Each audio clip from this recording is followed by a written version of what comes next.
Back in the 1970s when I was homeless, I looked at the world and I thought it was a pretty scary place.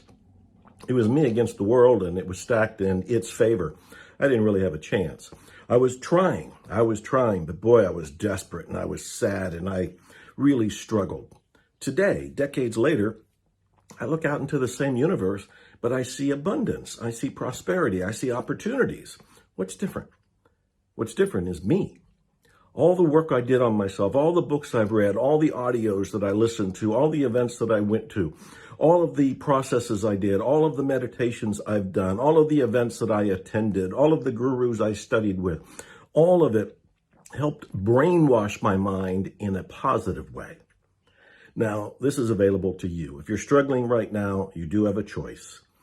Surround yourself with the good. Feed yourself with the positive. Meditate, be grateful, and expect miracles.